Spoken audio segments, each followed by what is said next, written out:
Welcome to LOA Today. I'm Walt Thiessen here with Louis de Souza on this Monday, March the 11th, 2019. It's 8 a.m. in New York, 5 a.m. in Los Angeles. It is actually 2 p.m., I believe, in London, and Sydney, Australia, somewhere around midnight or so. But wherever you are in the world, thank you for joining us for another episode of LOA Today, your daily dose of happy. And you're probably wondering why I'm not sure about the times, because I usually am, because we just did daylight savings time switch here in the U.S., and I know other parts of the world haven't done that, so it's like my mental calculation all of a sudden is off. Like, oh my God, what am I going to do? Fortunately, that's probably the worst thing that's going to happen today, so it's a good day. And Mondays are supposed to be good days because that's how we get our weeks off to a good start, right, Louis? I mean, we're supposed to feel good on Monday. Absolutely. You know, that's like vitally important. And actually, that ties into I kind of have a topic in mind. Today's mainly a Q&A. So, you know, obviously, if you're listening to the live stream, feel free to type in questions and bring up topics. I'll be glad to discuss them. But mainly, from my perspective, the topic today is taking control of your own mind. And it's something that everyone needs to do. It's something that can take some time learning how to do. There are a lot of modalities for it. There's, meditation, there are mirror exercises, affirmations. There's a whole bunch of things you can do. But it all comes down to one thing, doesn't it? It comes down to taking control of your own mind and saying, you know what? I am going to decide what it is I'm going to focus on instead of my subconscious mind deciding what I'm going to focus on. It's going to be me. Of course, my subconscious is part of me, but nevertheless, it's just taking control. And I don't know about you. I think that's an important thing. Yeah, absolutely. I just want to say good morning, everybody, all you LOA fans, and good morning, Walt. And also, Walt, it's 12 o'clock in London, not 2. It's 12. Okay, I had it the other direction. Okay, sorry about that. Okay. We'll forgive you this time. I appreciate it. So, yeah, top of the morning to everybody. I'm really excited about talking about, like the topic of focusing the mind, and all the things you brought up. So I'd like to dissect them and just go through them a little bit. Yeah, sure, let's do it. So one of the things you said was, we want to control the mind. So what does control the mind mean? Let's just break that down into a little more clarity. That's a good question. I guess for me, taking control means I'm going to decide what I'm focusing on at all times instead of just going by default or going by some pre-programmed tape that's playing or going by some experience that I experienced in the past and kept focusing on. Now I'm continuing to focus on it. It's me taking control. That's the way I look at it. But I have a feeling you're going to give me another insight. So what is it? Who's me, Walt? Oh, we're going to get really esoteric here. Okay. Well, the whole thing boils down to digging back into statements that society has made forever, like me, I, controlling mind, all those kind of things. You need to just dig back and back and back and to see what actually you're saying, because we've kind of thrown or banded these words around for so long without having the clarity of what they actually mean. So where shall we start? Shall we start with controlling your mind? So controlling your mind starts, in my opinion, with understanding that you create your own reality with thoughts. Yeah, that's a key portion. If you don't have that, you don't have a whole lot to work with. You don't have a whole lot to work with. No. So it's really, really important to get down to basics. And the implications of that statement that we control our reality with our thoughts is massive. It's mind-blowing. It's off the charts, okay? So you start realizing that you can really, truly create and have anything you want. And that is such a far cry from where we used to believe or understand we were, that it is gargantuous in its proportions. It is really, really quite a journey to get from where you are to starting to feel that kind of understanding. So then you've got to go to thoughts create your reality, and then you talked about subconscious. So I want to give my explanation for subconscious again. Sure. Then subconscious, of course, a lot of people say, or this is the perception out there in society. And this guy was talking on the internet the other day, and he was saying to Abram that he'd been to many courses, and on these courses they were saying to him that 80 to 90% of your life is controlled by your subconscious mind. And Abram was saying, of course, no, there's no such thing as a subconscious, or more accurately, the word that he was using was unconscious mind. Okay, so what Abram was saying is that any active vibration you have comes from a conscious thought. And if it is what you of what you don't want, you're likely to be talking about something subconscious or unconscious. In other words, because you don't want it, you don't want to take responsibility that you created it in the first place. Of course. Why would we want to take responsibility for that? Exactly. No, it's a subconscious, unconscious doing it. It's not me. It's not me. No. So we need to really clarify that whole idea of what subconscious and unconscious is. It's generally a thought that you have thought that you didn't want, that is an active vibration which is popping up and manifesting in your life. Okay? Yep. So you start realizing, as you said in a few podcasts, is that, gosh, can't I get away with anything? That's right. No, it's one of my favorite jokes. Nothing. Absolutely nothing. And when you get that, you realize that you can change everything. All right? So there's a great plus side to taking full responsibility for your thoughts. Well, you know, one of the reasons I think that joke is funny for me, I don't know if it's funny for the audience, but it's funny for me, is because when I say to myself, oh, I can't get away with anything, what I'm really saying is, this thought keeps coming back and haunting me, and I can't seem to get rid of it, which is basically me continuing to focus on it, but that's not the way it seems. It seems like it's haunting me. It seems like this thing just won't go away no matter what I do. And that you've got these evil entities around you. I know, they're all over the place. They're going to tear you apart. And it's a very confusing perspective to have, because when you're in that perspective, well, first of all, it is a disempowered perspective, but it's also a perspective of, that is very true, out of control. That's when I was talking about control, that's out of control. It's like, oh my God, I just can't seem to marshal any of my resources because I keep focusing on the same thing over and over again. Of course, I don't actually add the second part of that comment to the sentence. That's always kind of implied, and I kind of forget about it. But, you know, there it is. I'm just continuing to focus on it over and over again. I was experiencing it this morning. Yesterday, Louise and I were watching the movie that came out, actually rewatching it for about the third time, Bohemian Rhapsody, the story of Queen, the rock band. That is amazing, isn't it? That's a good movie, man. Really good movie. Yeah, it changes your impression of that song completely. Oh yeah, absolutely. Well, actually, I always had a pretty. I liked the song, but I had a negative impression of the words because it's about killing somebody, and I really have no desire to kill anybody. But other than that, I loved it. But the problem was the detail that they went into to make that song. Tremendous detail. Freddie Mercury was definitely on the right track when he played. I think it was the aria from Carmen, to point out that we need to make this operatic.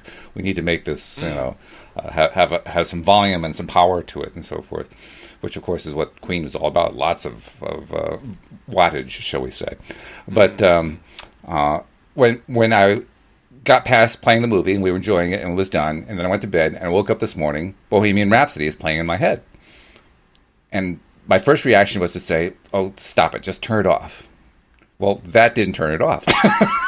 Amazingly, it didn't turn it off. Surprise! Maybe you understand a bit about the law of attraction.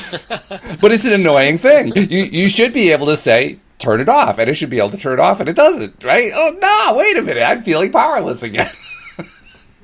Because it's so easy to forget. Oh, all I gotta do is change my focus. That's all I gotta do. Change the subject. But and even that, if we're not used to changing the subject, can seem like an overwhelming task. Because the way we often will change the subject in our earliest days of learning how to do this is, okay, I'm going to think about the calculator. Okay, I'm thinking about the calculator. There, I'm done. And then Bohemian Rhapsody comes back into the mind. It's like, oh, wait, oh, jeez. I didn't totally take my attention away. I did it partially for a moment, but I didn't build up a 17-second or 14-second or whatever it is span of time to actually get a new thought going. I just kind of, I focused on it for a moment and then I was done. And that's not necessarily enough. You got to actually focus. You got to stay there. You got to stay, laser line focus. And a calculator is not something you particularly love, I don't think. It's not going to grab your attention very much. Probably not. No, I mean it does sit here because I do use it, but even when I'm using it for 5 seconds at a time, so it doesn't really become a major part of my life. No, I mean taking some subject that you really really love can be a massive advantage to you. So, and finding subjects that you love and then milking them, and then because you've milked them, you've activated them stronger in the law, for the universal law of attraction to respond to, and it's easier to go milk them at a later stage. So you get these different topics which you start having when you practice a law of attraction, which are, milking the sweet honey of the great thoughts that you have, and you start having a collection of them, and then you start using them as set points of attraction to go to when you are stuck in something that is holding you back in some shape or form. The other option you had for Bohemian Rhapsody is to see the beauty in it. True. Is to listen to the same subject but in a different way. And really appreciate it because it is an incredible piece of music, and there are aspects of it you could definitely try and enjoy, So, you can put your attention on those aspects you enjoy about it as well. So that's another way of doing it. So, of course, that also keeps me focused on Bohemian Rhapsody. Yeah, but again, on the positive side. Yeah, oh yeah.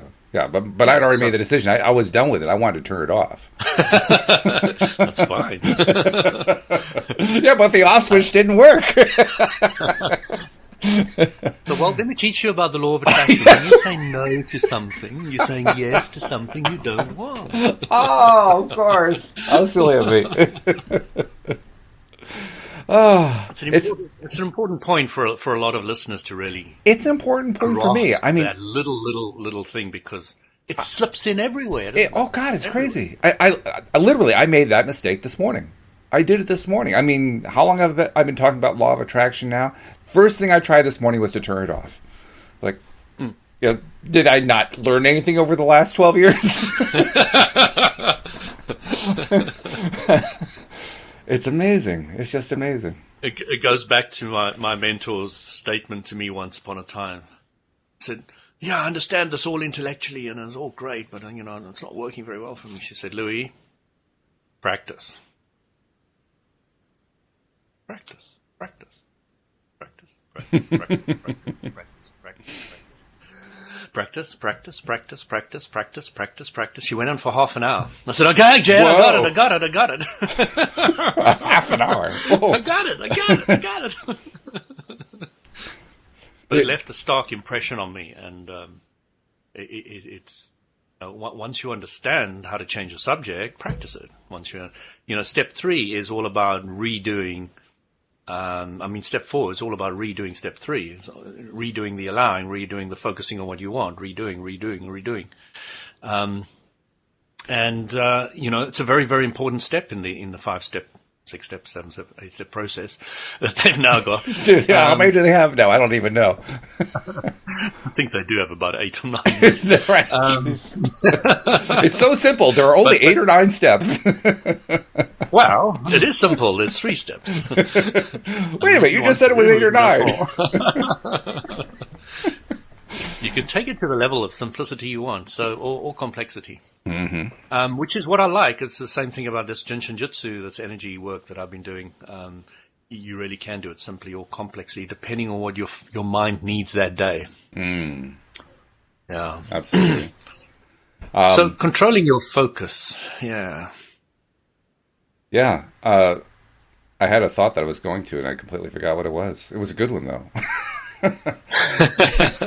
Well, this chair is quite an interesting LOA manifestation. So oh, really? Do you have IKEA in America? Oh, yes. Yeah, we have IKEA. Okay. So you know exactly what I'm talking about when I say IKEA. Mm-hmm. So my wife and I were wandering around IKEA to look for something else completely when we saw this chair. And I thought, that's great. My old chair's going, so I really need to get a new one. But not today because I've got a whole lot of other things to do. So we came back and my wife was looking on one of the Facebook groups, local ones. And there somebody was selling a brand new, not a brand new. It'd been sitting in their house for about 5 months. Didn't want it anymore. So it was brand new, hadn't been used. And I got it for £20. Wow. And I walked down the corner and picked it up, which is easier than going all the way down. Yeah, no kidding. To IKEA and going picking it up. And I got it for like for almost nothing. And, you know, you've got the wastage thing. They didn't throw in a dump and all the rest of it. So, you know, it really works. And I really love those kind of things. So, yeah, that's beautiful. It's interesting. So I put my focus on it and I really appreciated it. And I left it and walked away. And because the law of attraction works fairly well for me at the moment, because when you're in a more positive place, things just tend to work for you so beautifully. The universal law of attraction picked up on it. And now when I'm appreciating things, I spend a little more time focusing on the appreciation of it. Yes. You know, when I was wandering around, I was actually looking at the chair, sat in it, I swiveled it, and I was really like, I could enjoy this in my office. That's really cool. You know, and I love the seat, you know, I love the fact that you can take the arms off as well. Because I always sit mostly in the lotus position, which I'm sitting in the moment. Because most of my time I'm sitting in a lotus position on a chair. So I just don't want something with a back now and again, and sometimes I want to be straight backed.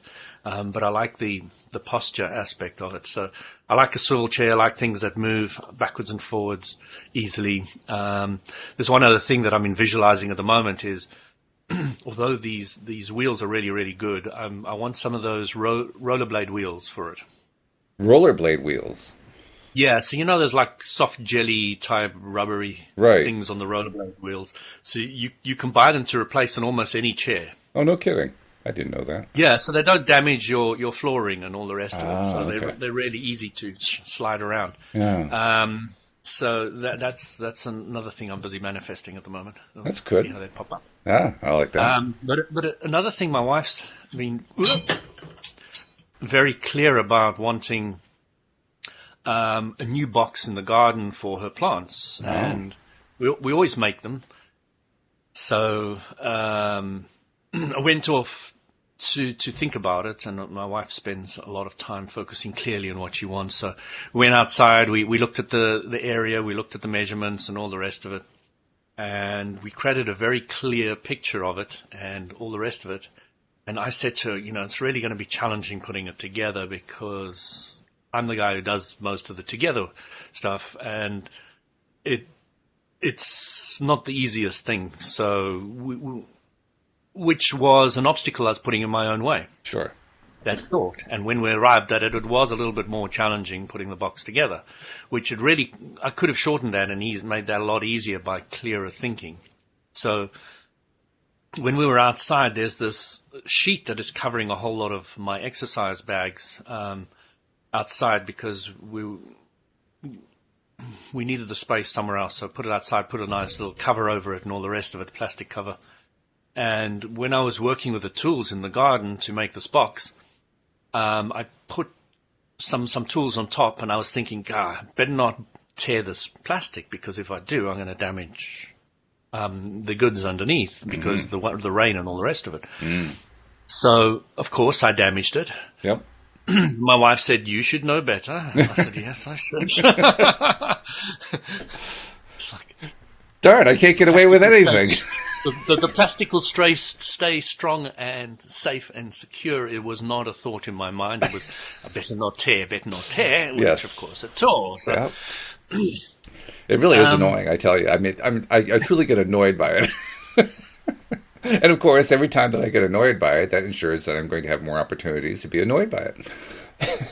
Yeah. So it was really quite a lot of fun putting it together, and it looks absolutely brilliant. It's top notch. So we bought some decking, and this decking's guaranteed for 10 years. My wife wants something that's really solid, and we made a nice long box with two sides. Put it all together, drilled all the holes, put all the screws in. made it really firm and tight and strong. And, this will last many, many, many, many years. Mm. And you can't actually buy something like that, not with the exact dimensions, etc. You just can't go out and buy it. Well, the amount we paid for the wood and all the rest of it was still quite excessive because we got the best quality we could. So we could get the duration, and it was really hard for that saw to saw through the through that high quality wood. Real hard wood. Yeah, it was great. At the end, we made it look absolutely spot on. It looked beautiful. I even countersunk the screws the whole trip. Good for you. But good for you. At the end, the satisfaction my wife and I felt of putting this thing together for a couple of hours in the afternoon was amazing. There's something about getting your hands dirty now and again. It's just so cool. You sound like my wife in a sense, because my wife was the gardener. I was just about to say the same. Your wife's a gardener, can probably appreciate that story. Yeah. Really, really, really enjoy that. It's interesting too, because this year is a little bit of a different year for us because of the illness that Louise went through. It took a lot out of her, of course. And so for the first time in years, she has not been excited about opening up the gardening season, which is a different experience. And of course, when you put yourself into a place of saying, well, I really don't want to do this, and this isn't going to be fun, and so forth, then the first few steps, you find that you really don't want to be doing this, and it isn't going to be fun. And that's indeed what has happened. It's been kind of a challenge to kind of relax into it and to feel good about it and to say, you know what, everything's working out, and the goal. We have one main goal for the year and some minor goals, and that main goal is going to come true really soon and get into that place of feeling good about what it is that we really want. Which, of course, is partly about knowing what it is that you want. This year, we don't have a problem with that one, actually. There are some years, where it's been a little bit less clear. This year, it was really, really clear what we wanted, and especially what she wanted, which is, it's her business, so it's more important what she wants than anything else. My goal is and my job is to be there to support her in what it is that she wants. But it's it's a funny thing how even when we're focusing on what it is that we really want, we still get dragged down into what we don't want. We allow ourselves to just shift our attention away and to start focusing on all the different ways that what we want isn't going to happen. And that's really where the battle lies, right there. In fact, calling it a battle makes it a battle. But that's where the struggle takes place. The struggle takes place in maintaining our focus literally on what we want. It sounds so straightforward. It sounds so simple to say, you just focus on what you want. Doesn't that sound simple? It just sounds as easy as can be. And yet we find all the different kinds of ways to focus on anything but. It's really remarkable. So, just imagine bringing up some kids with the law of attraction and having their kids bring up their kids with the law of attraction. You can just see how the progression of the thought process, because we carry a lot of baggage from our parent upbringing. An apple doesn't fall too far from the tree. So we have active vibrations of their teaching going on in us. And it's going to become easier over generations and generations, I think. Of course, some generations may break away from it and hate it and all the rest of it. So, you've got all that to contend with.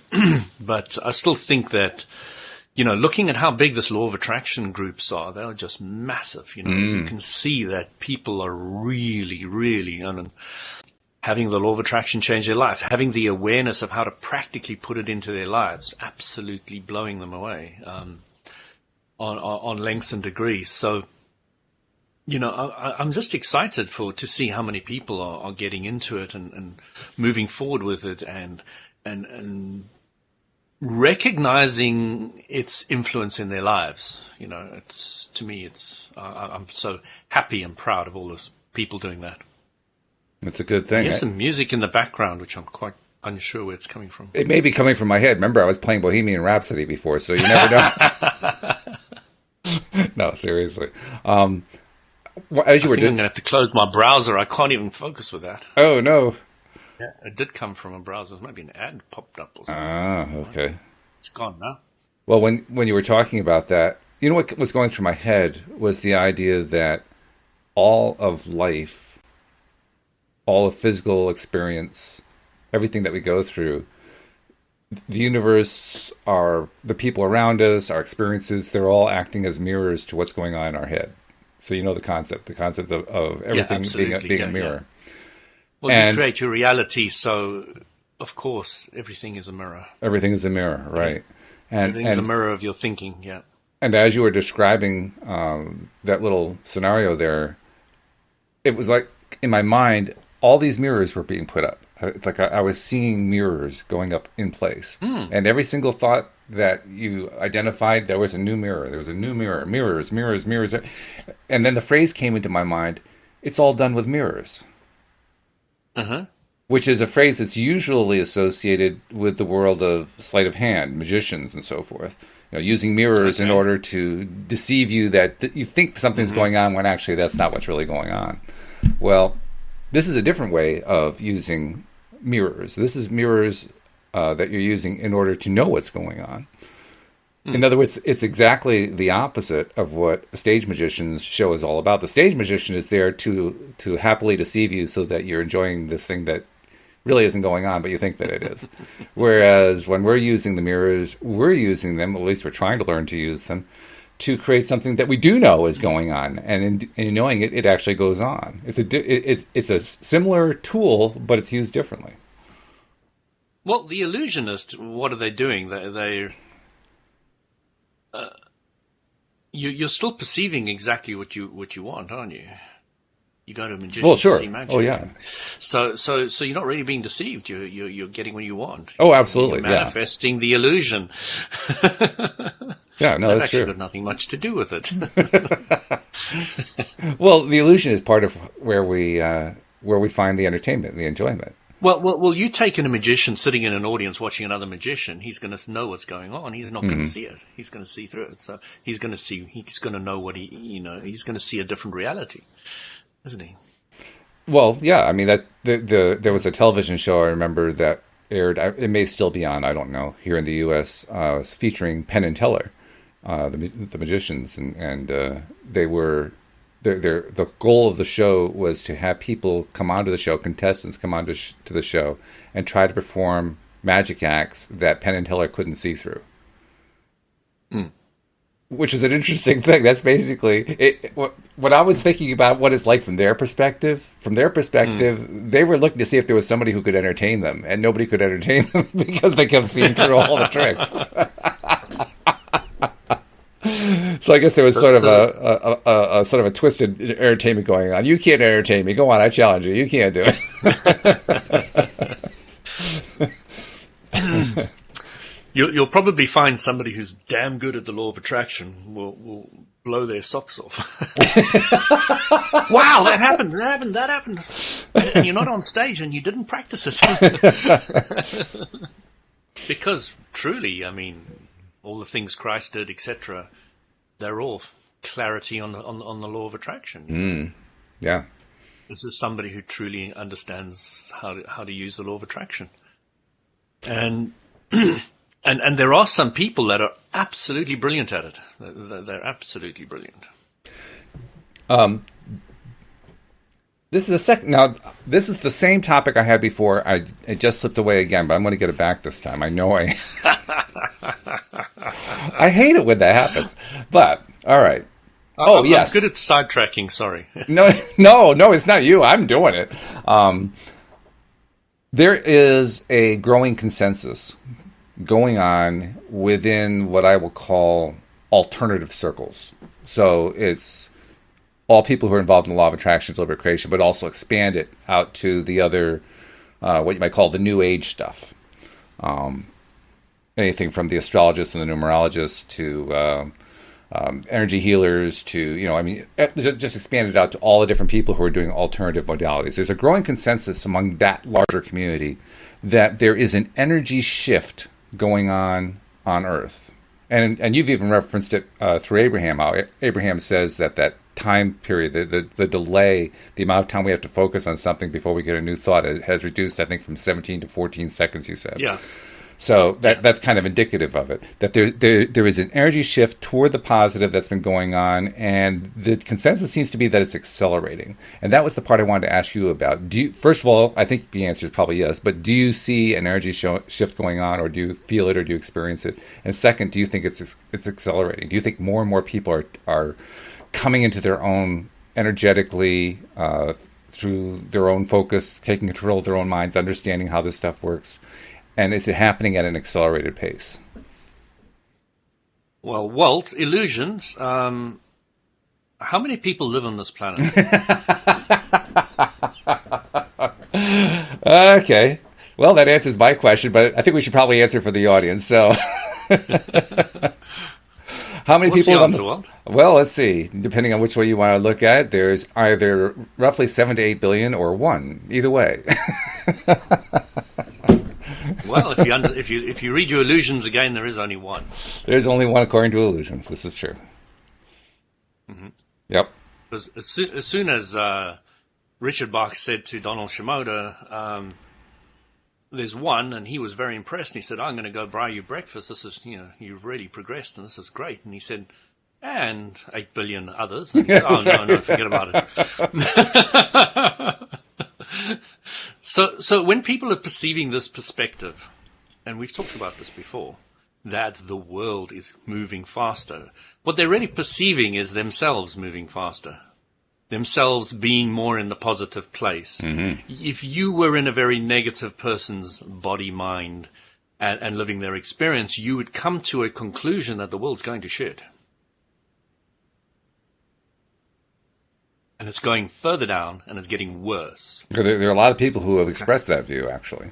Exactly. Mm-hmm. So you start understanding that this whole idea that the whole world is increasing, etc. The ships that pass in the night, like you and I, who spend a few minutes together on a podcast, are even the amount of time I spend thinking about Walt and what he's saying is minimal compared to the amount of time I'm thinking about my relationship between me and my stuff. This is true.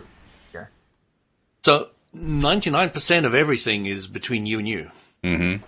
And there's a little bit of ships in the dark where we bump into each other as worlds. Okay.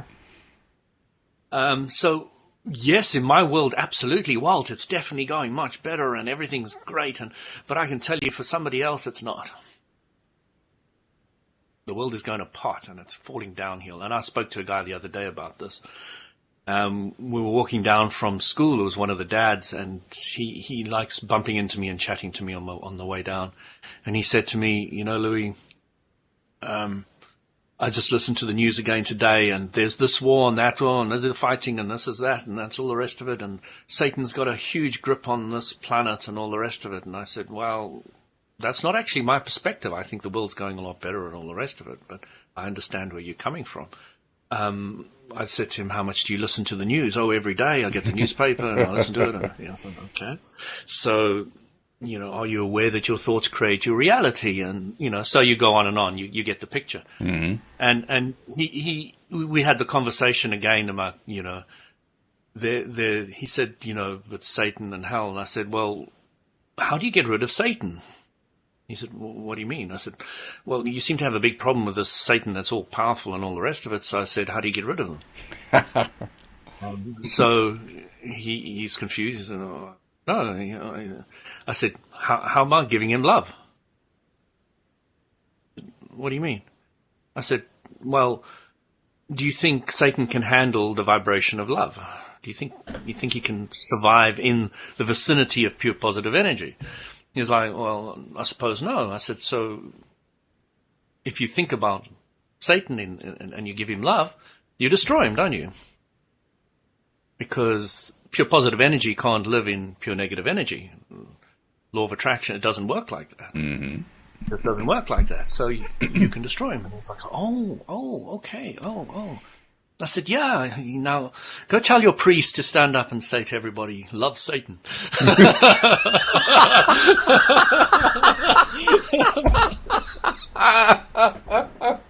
Oh, that's funny. It's not quite going to happen tomorrow. Probably not going to happen in that way either.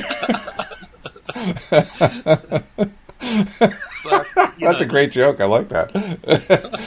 Except it wasn't a joke; it was real. But still, it's a good joke. That's funny. I thought it was funny. Very good. At the time, it is funny. You have to have the right perspective in order to laugh at it, but it's very funny. Exactly. But a lot of people are starting to get that. They're starting to get that. There is no Satan. The only Satan there is when you're focusing on what you don't want.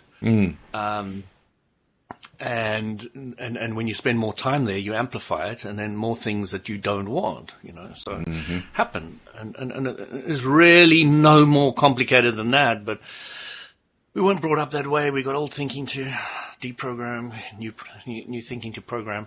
So that there's a process that goes on, which is brilliant, because once you get it, you become more empowered. You can start focusing on what you want. You start getting more of it, and everything starts working out better for you. And you get so excited, and you're just jumping up and down after a while. And you're like, why are they unhappy? What's Satan got anything to do with anything? And you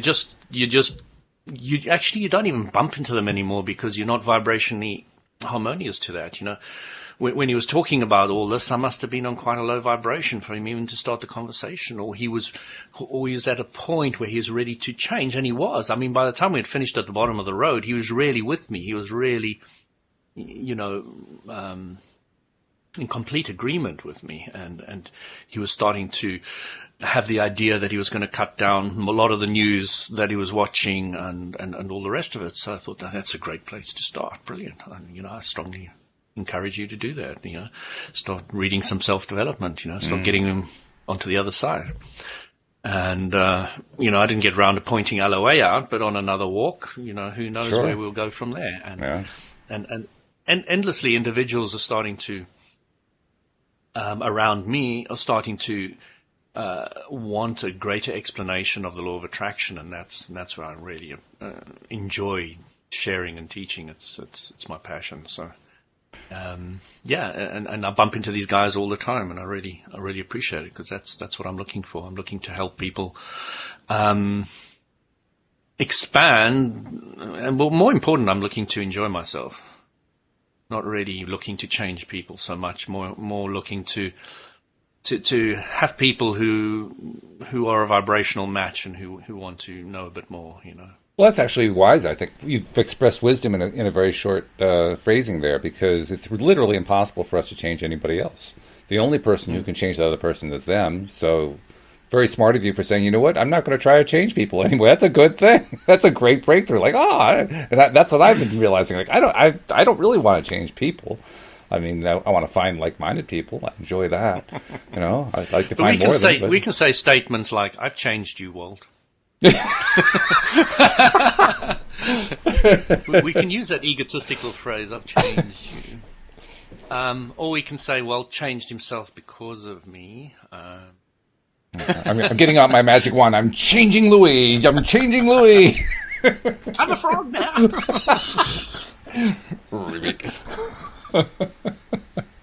I need that princess to kiss me. Don't tell your wife that. Why not? Well, maybe she's the princess. It could be the princess. That's possible. Yes, that's true. I'm very fortunate. My wife is very. She lets me go and speak to anybody, because I'm often surrounded, because of my business with females, businesses, and she really gives me complete reign, and it's enjoyable, because it's vice versa as well. I mean, she can do pretty much anything she wants, and I in the end of the day, there's only one thing that's important to me in a relationship: do you still want to be with a partner or not? Mm-hmm. Yeah. Everything else is immaterial. This is true. Yeah, and it's actually a daily decision. That's what I find. I find myself answering the same way every day. But every day the decision comes to me, and like, yep. It's always yes, yep. And one day it may be no. Possible. That's just the way it might be. Possible, but I doubt it, because I keep saying yep, and so the law of attraction says, okay, and the law of attraction will amplify it. Yeah. Hey, Nasha is often sharing a lot of stuff, and I don't often take the time to go through her stuff and read it on the show, but I figured this is a good time to do it. Why do I figure that? I don't know. It just seems like a good time. But she has had a bit of a breakthrough recently, which I perceived. She has had a breakthrough, and she's been trying to express it here. And I think I just wanted to kind of touch on some of the stuff that she talked about, because she raises a couple of interesting points that tie in directly to what we've been talking about. Now, I'm kind of cutting off part of what she started with, but she says, I'm seriously feeling like I was sleeping from the year 2011 until now, and yet everything was there in the open. I've been very hard and harsh on myself. I just realized during the war attack that she lives in Pakistan, so she's dealing with what's going on with India and Pakistan. That was a real awakening call. I'm going through a breakthrough, and I was unaware of why I was getting to see my ex, but it was only about him. It was not only about him, it was also in my dreams that I tracked him down and tell him all I wanted to. Earlier, I would just see him like he vanished on me, that he was never there. I can't believe we human beings can be so stuck in something and not see beyond the hurt. When asked of a person you're dealing with, no, I'll cut that part out. I realized certain more things at home. They kept on fooling me, and now I can see it.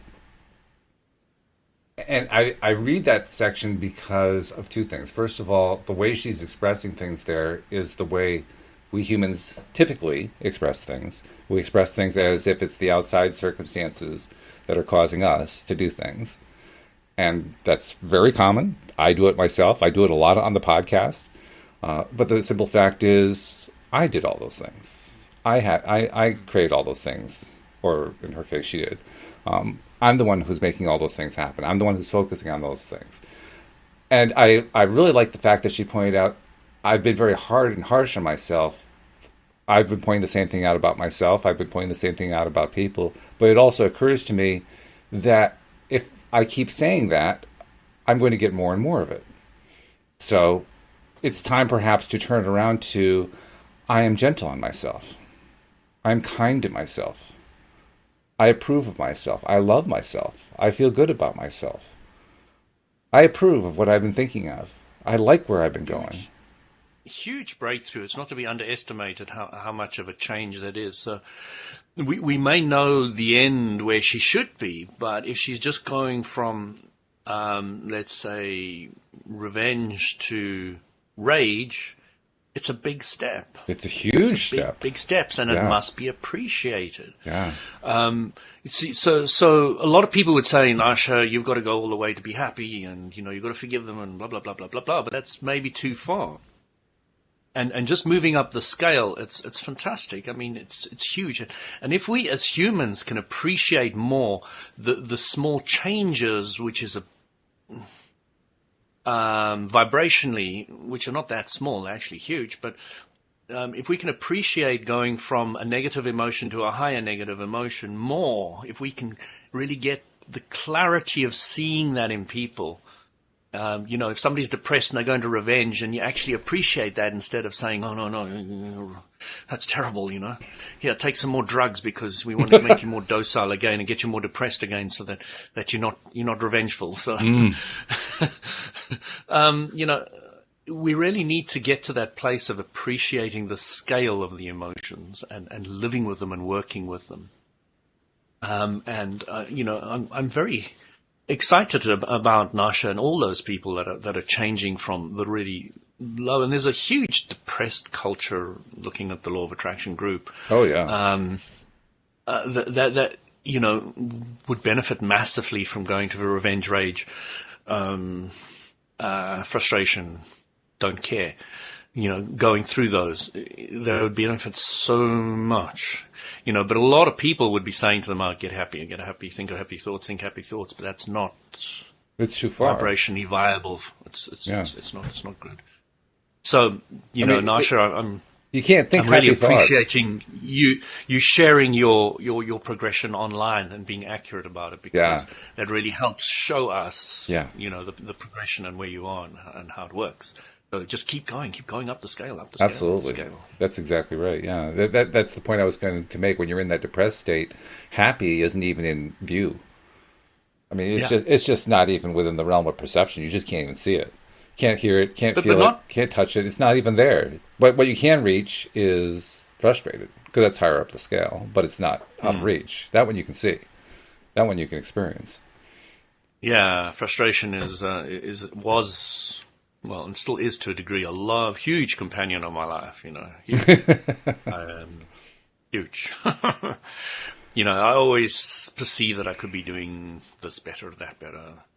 I think we all do. Something, which is fine as long as we don't spend too much time on it. And well, that's it. Spend more time. That's it right there. Yeah. I mean, you talk beautifully about how important it is to climb that scale and not be afraid of the fact that you're in a negative end of the scale. Well, the way to do that is, I mean, it's like you're in depression and you want to move up to anger. Do you want to move up to anger because you want to carry out your anger on somebody else? No, you just want to get to the anger because it's higher up on the scale. It doesn't mean that you want to go act it out on everybody. It just means you want to get there. You can act it out on people and it still will feel a lot better than where you were. And again, you're only going to act it out on those people that are vibrational match. Well, that's true. Those people that allow it to happen to them. So it's not like you can force yourself on anybody else. They have to be a vibrational match, or you just won't appear at that time when you're angry. It just won't happen. So don't worry too much about who lands up in your firing range, because that is who's supposed to land up in your firing range. That's true, but there's also the flip side of it, which is you don't want to spend a lot of time. At least I would not want to. I'm going to speak for myself. I won't speak for everybody else. I would not want to spend a lot of time in any of those places, because I really don't want to dump my anger on somebody else. I really don't want to take revenge out on somebody else. Even if they're vibrational matches, like, I don't want that, because if I do, I know I'm just going to bring more of it to me. My goal isn't to stay there in order to bring more of it on me. My goal is to get there so I can climb higher up on the ladder, not to stay at the lower rungs. I don't want to stay in those lower rungs. And I think that's where most people really want to get to. They want to get higher up. I'm looking at my frustration there, and I've spent a lot of time there. A lot of time into frustration. A lot of time, and I've vented that frustration on others over the time. And I'd love to say I don't want to stay there, but I'm there. So on some subjects I'm there, and I have to appreciate that, venting it and then looking for I don't care, which is something that has been very strong in my life, as I don't care. Very strong from as young as I remember, and I never appreciated how high up on the scale it was. Yeah. I mean, it's just before the positive emotion. Right. I don't care. Mm-hmm. Just there. It's right in the middle. Mm-hmm. So, from frustration to I don't care has happened many, many times for me. Many, many, many, many times. And then from I don't care to hope. It's a huge leap. It's a huge leap, and I'm really appreciating that now. And then from hope to expectation is something I'm on some subjects I'm playing with, but I wouldn't say I've gone much further than that at the moment. I'm really just playing in the I don't care to hope side mostly at the moment. On some subjects, I'm still down on the frustration. It's definitely, but being clear about where you are is also important, especially on different subjects. Mm-hmm. So that you can say, okay, I'm on this subject, I'm in frustration. This one I don't care. This one I'm in hope. This one I'm in expectation, and this one I'm really loving. I'm excited about. So, like sharing the law of attraction. So, just putting those pieces together and being more aware of them, and specifically on what subject. I keep on saying the same things again, but it is really important. Know what subject and where you're at on the vibrational scale. And then don't necessarily, if that subject's too big, like the war in Iran, in Pakistan, is really getting me down. It's not a subject to focus on. If you can see that, wouldn't it be nice if there was peace, but you can't follow that rocket of desire, then change the subject. Change the subject to something that you love. Mm-hmm. And it's got nothing to do with the war whatsoever. So just leave it behind.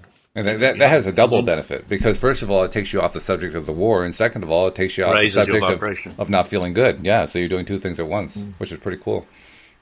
Yeah, that's a very valuable tool. This past Thursday, Steve Rowell, who's also from the UK, and he's a life coach, was unable to make it for the regular podcast on Thursday afternoon, and so he actually arranged. I don't think I've listened to him. Oh, you got to listen to Steve. Yeah, you'll like him. He's good. But Steve, this is I think the second time that he couldn't make it to the podcast, so he actually arranged a substitute, which is, I mean, that's practically unheard of. It's pretty cool. I mean, Linda's done that. She just did it this past Friday too, because she wasn't feeling well. But he sent me somebody. He sent me two people actually this past Thursday, Brenda and Jess, and they were both fabulous. But I'm going to point specifically to Brenda. Brenda Florida is her name. She lives here in the U.S. She lives, I believe, in Colorado. I think she's in Colorado. Can't remember for sure. Anyway, that's not the point. The point is she was telling me about this psychiatrist here in the U.S., apparently very, very famous in psychiatric circles, who in the second half of his career, wherever the second half starts, has been focusing on spirituality and vibration and this kind of thing. Not so much law of attraction, but just, trying to understand how the spiritual components work. And using muscle testing on a variety of subjects, he has been able to piece together the idea that there is a logarithmic scale of vibration, and that he measures it. I don't remember what the units are, but he measures it in a numeric scale of like a vibration of 100, a vibration of 200, 300, and so forth. Yeah, I've seen the chart. You've seen that one, okay. And each step up the chart, it isn't actually a numeric increase; it's a logarithmic increase. So it's like a hyperbolic curve going up there. Right. And when you One were talking, person is more in alignment, is more powerful than millions who aren't. Starts right, making sense. Exactly. Yeah. So when you were talking about how the step from I don't know to hopeful is such a huge step, that's what I was thinking about. I was thinking about that hyperbolic aspect the to it. exponential aspect to it. Yeah. And she told a story. This is what I wanted to ask you about. She told a story about how she had an experience one time. She didn't go into detail about it, but she had this experience where she had, through some approach or other, for some reason, she was able to focus on the right way. I don't know what. But she had risen high up into the scale. Now, apparently 500 and above is pure spirit. 500 below is earthly form. And she'd risen well above 500. And it had scared her so much, and she was so unprepared foundationally at the lower levels, that she got up there and then she crashed. And the crash, she described it in a way that sounded like it was traumatic. It was a very traumatic crash, and it scared the daylights out of her. Mm-hmm.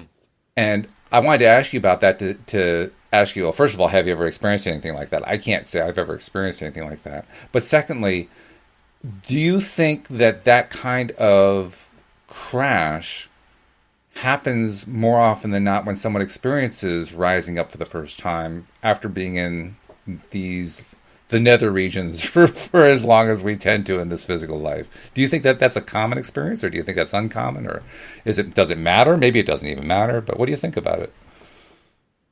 Well, what's our teacher in the physical universe? Well, what's our teacher? Yeah. That's a broad question. What's our teacher? No, it's a very simple one. Go down to basics. Don't get stuck in the word teacher. Our own experience, I guess. Contrast. All right. Okay. So when you experience pure positive energy, and you're sitting in your vortex, and you can see everything you want, and ideas are flowing to you, and it's awesome, and it's amazing, and you know you can be or do anything you want, and then suddenly you're thrown into your, how am I going to get that? When am I going to get that? Why hasn't it happened yet? Why am I not feeling like that anymore? It is a massive contrast. Massive contrast, and it is really, really unpleasant. Okay. Yeah, it's a big shift. That's what you find. Law of attraction people are spending a lot more time, are starting to feel incredibly negative emotion once they start dipping down, and it's strong. Okay, it's like, whoa, I don't want to do that anymore. I don't want to go there. It's not right.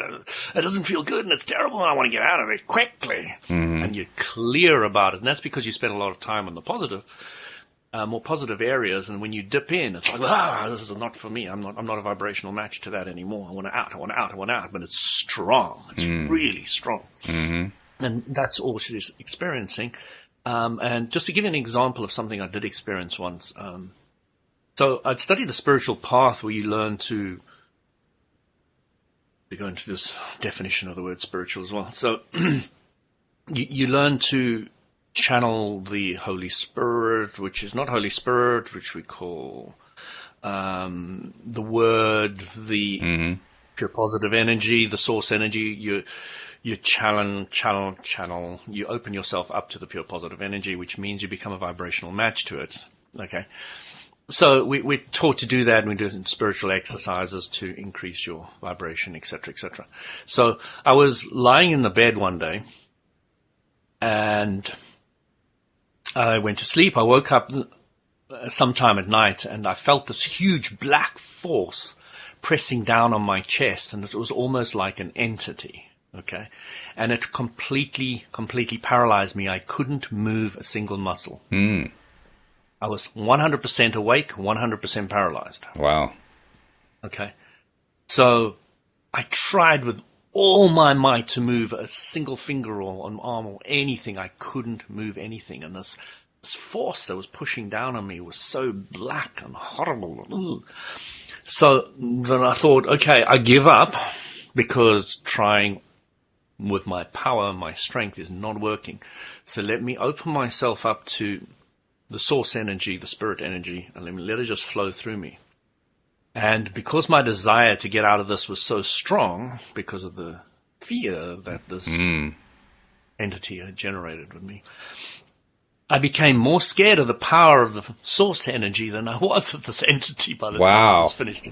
It blew this thing to pieces and poured through me like this huge waterfall, just pouring through me. Every millimeter of my body was glowing and full of energy, and I was so scared of it that I wanted to shut that off too, which I managed to do. But it was giving me an idea of the contrast going on there. So, I was actually thinking of bringing that story up sometime in the podcast, and you gave me a perfect opening to do it. So yes, it's just really a contrast thing. So again, because I was really on a very negative vibration, I found out later that is a typical witch doctor attack on an individual. Really? In South Africa, in Africa.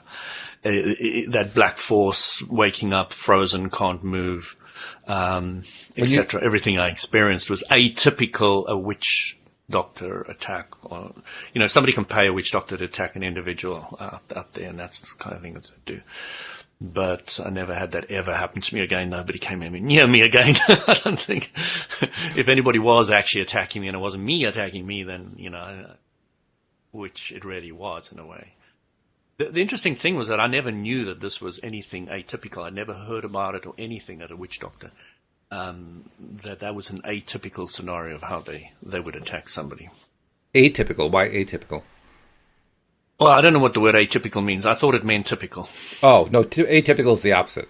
Unusual. Oh, typical. Sorry. Yeah. Okay. No, I've been using it wrong for quite a while. Thanks for correcting me. Oh, well. Hey, that's all right. We helped you clear it up. Quite a typical method of which they use, yeah. Okay. All right.